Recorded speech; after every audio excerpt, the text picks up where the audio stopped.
Mesdames et messieurs, bonjour et bienvenue dans notre émission Pourquoi la Chine? Face à l'épidémie du coronavirus, les rentrées scolaires de la Chine ont été reportées et les écoles qui ont déjà fait la rentrée malgré tout proposent des cours uniquement en ligne. Aujourd'hui en direct avec moi, Zhang Bisi, elle est originaire de la ville de Wuhan, l'épicentre du coronavirus, et elle enseigne le français à l'université de droit et d'économie de Zhongnan. Elle a été par ailleurs la gagnante de l'édition 2017 du programme Les As du français, organisé par CGTN Français. Donc bonjour Bisi, vous m'entendez? Bonjour Xianghui. Vous êtes ouranaise, mais vous m'avez dit que vous vous trouvez actuellement dans le sud de la Chine, c'est ça? Je suis arrivée à Rennes à la mi-janvier pour passer les vacances d'hiver et pour profiter un peu de la chaleur. Et comme vous le voyez, je suis restée jusqu'à maintenant. Comment se passe votre vie à Hainan? Bon, au vu des chiffres, Hainan n'a pas été la province la plus lourdement touchée par l'épidémie, avec 168 personnes infectées jusqu'à aujourd'hui, dont 158 sont déjà sorties de l'hôpital. Avez-vous été traité différemment du fait que vous êtes originaire de Wuhan? Ça se passe plutôt bien ici. Après quelques jours de tension, on commence à sortir de chez soi. Certains magasins ferment encore, mais on peut dire que la vie normale reprend peu à peu.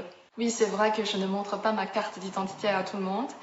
Et j'ai été traitée différemment seulement pendant quelques jours, à la fin janvier, si je me souviens bien.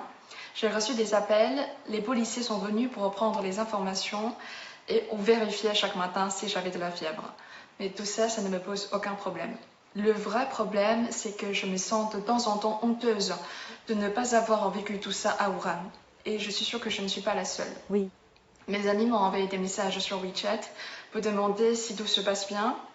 Et je leur ai répondu « Oui, mais je ne suis pas à Wuhan ». Alors ça, c'est délicat. Cette absence me désole vraiment. Quel est votre sentiment en tant que Ouranaise après avoir suivi toutes ces informations sur l'épidémie, Bisi? Oui, pour moi, le dernier mois a été compliqué, mais pas plus que les autres. J'ai essayé de ne pas suivre de l'actualité pendant 3 ou 4 jours, mais franchement, c'est pire. La solution que j'ai finalement trouvée est de bien travailler et m'amuser un peu. Je suis en train de traduire un livre et donner des cours en ligne 8 heures par semaine.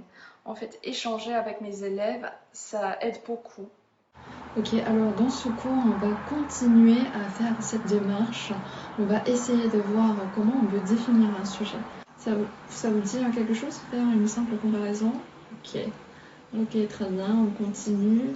Ils sont un peu partout dans le pays et ils me font penser à la classe, à l'université et à mon rôle dans leur vie. Ça me donne du courage pour avancer. Merci Bisi d'avoir partagé avec nous votre quotidien durant cette période très particulière. Je vous souhaite une bonne continuation et un bon retour à Wuhan quand les conditions le permettront, bien évidemment. Voilà, c'est la fin de cette rubrique. Qu'en pensez-vous? N'hésitez pas à nous laisser des commentaires et vous pouvez également me contacter via mon adresse mail affichée juste en bas de l'écran. Je vous dis à la prochaine.